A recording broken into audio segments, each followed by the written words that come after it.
So you want to start a business in Spain? A new market, a new language, a new legal system. Sounds complicated? It doesn't have to be. In this video, we are breaking down the 8 exact steps to open your company in Spain. No fluff, no legal chaos. Who can start one, what type to choose, and how to go from an idea to a fully registered company, legally, officially, and with confidence. Let's build your company step by step, right here, right now. Who can start a business in Spain? Everybody is allowed to start a business in Spain. The actual steps to set up a company are the same no matter if you are a foreigner or not.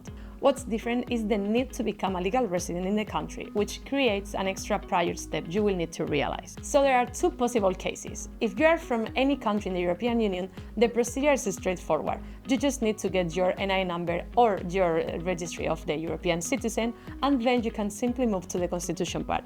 However, if you are a non-European citizen, you will need to get your working visa to start and run your business in the country.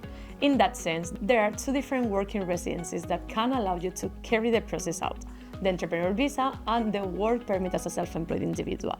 You will apply for the first in the case your business idea is really innovative and does not exist in the market already. Types of companies. Now that we know who can start a company, the next step is to define the type of company to be created. In that sense, you have 4 different options. Sole trade, empresa individual, perfect for sole entrepreneurs with no upfront investments, but be beware, you're personally liable for any debts. And if you are earning over 60,000 euros per year, you might end up paying more taxes than necessary. Limited liability company, SL, Spain's most popular option. You only need 3,000 euros in capital and your liability is limited. Planning to grow fast? This is your go-to. Stock corporation, Sociedad Anónima, which is for publicity traded companies and requires at least 60,000 euros in capital.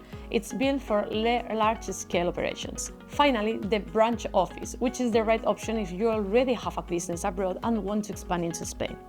Before we move to the 8 steps you will need to follow to start your business, and I want to ask you something. The vast majority of people who watch our videos have not subscribed, so if you are one of them and find this video or any of our content useful, consider subscribing. It helps us a lot to keep creating and publishing new content like this. And now, back to the video. 8 steps to set up a company. Let's go now into the exact steps you must follow to open up your company in Spain. First, get the NI number. The first thing to do as a foreigner is to get your NI number. That is the identification number that will allow you to open a bank account or be tax identified, for example. Getting the NI number is a really simple process. The amount of time in which you can obtain it, it will depend on whether if you are a European citizen or not. It takes 3 to 5 working days to obtain the NI number for European citizens, and the time period for non-European citizens will vary depending on the corresponding immigration office. There are 2 possibilities to get this number. Do it from your country of origin as the Spanish consulate, or doing while in Spain. For that, getting the appointment in the police is required. Second, names of the company. Once you have your NI number, you need to obtain what's called the Certificate of Uniqueness. This document states that the name of the company is free to be used and is now under your possession. How to get it? You need to make a list of 3 names you would like to give to your company. They must be sent to the Corporate Registry of Spain, Registro Mercantil, in order to check their availability. If available, they will accept one of the 3 depending on the preferences you set beforehand when submitting them. This process can take up to 48 hours.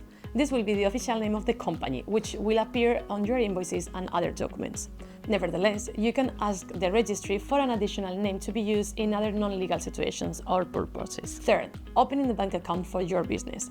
Now that you already have your NI number, you can easily open a business bank account in Spain. Assuming you chose to start a limited liability company, you are required to contribute 3,000 euros in cash for the constitution of the firm, which you will need to have on a deposit in the newly created account. For sure, this is not money lost and can be used in the firm for daily operations. The contribution of that amount of money generates a bank certificate that demonstrates the payment. You must bring this document to the notary on the actual constitution date. And what happens if you don't have the amount of cash? You can also use assets that are valued the same work as capital.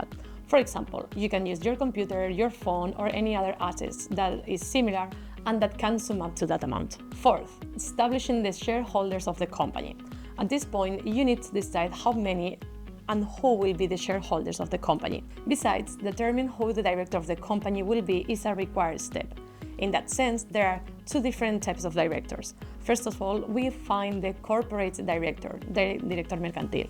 They don't need to have a salary, and once a year, they need to sign the annual accounting of the company. Having this type of director implies that you will also need to have one worker under your structure, as the Spanish legislation requires it. But what many companies actually do is to have one director with corporate working functions altogether.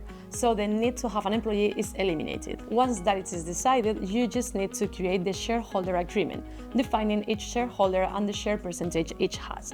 This is one of the most crucial steps of the process, as you need to foresee any future possibilities in order to avoid problems later on. That is why we hugely recommend relying on a business lawyer. Fifth, going to the notary to sign the public deed. With all the previously mentioned documents, NI number, the bank certificate, and the certificate from the Registro Mercantil, you now need to go to the notary to sign the public deed of the corporation. There, you will establish who the investors, shareholders, and administrations are. Furthermore, you will need to introduce an address. Also, you will need to clearly define which is the activity of the company. Our advice here is to be as open as possible, introducing all the activities related to what you are going to do. That is a crucial step. Why? Because it will avoid the need to go again to the notary in the future if you expand your business or pivot the core activity. Then, the notary will register the company in the company registry. This process can take up to 3 weeks. Nevertheless, from the day we sign the setup of the company at the notary, they will give you a provisional thief. Sixth, going to the tax agency. Now that you have obtained the deed from the notary, you should go to the Spanish tax agency in order to register the documentation, getting the deed stamped by them, and get your final thief for the company. Bear in mind that you will start paying taxes once when you start your activity. Seventh, getting your thief tax ID code. You need your company to be identified with the tax authorities. This is why you need to request the company's thief. First of all, you need to download the corresponding application form on the tax agency's website. Then you will fill that form out. You get the appointment with your local tax agency office to present it along with your NI number. If you want to import-export within the EU, you will need an EORI number. In most cases, it is assigned automatically when you register from company, but otherwise, you will have to apply for it as well. And lastly, eighth, registering with Social Security. And finally, the last step, visiting your local Social Security office to register your newly created business. Bear in mind that if you are registering as a sole trader, there's a specific regime that applies called RETA. During your appointment, you will need to present the 036 or 37 forms, your NA number, passport, and IRPF form. And then you are ready to go. In order to set up your company in Spain, you will face these 8 steps, and the truth is that it can get a bit tedious sometimes. Not only are we talking about delicate steps for documents, for example, when it comes to the shareholder agreement, but also because you must make sure you stay up to date with your tax duties. This is why we highly recommend you contact us in order to let us help you with the overall process. Our business lawyer will solve all your doubts and manage the whole process for you, and our accountants will be in charge of your taxes. So get started today by sending us an email at info@balcelsgroup.com and turn your business into reality. Subscribe for more videos like this and see you in the next one.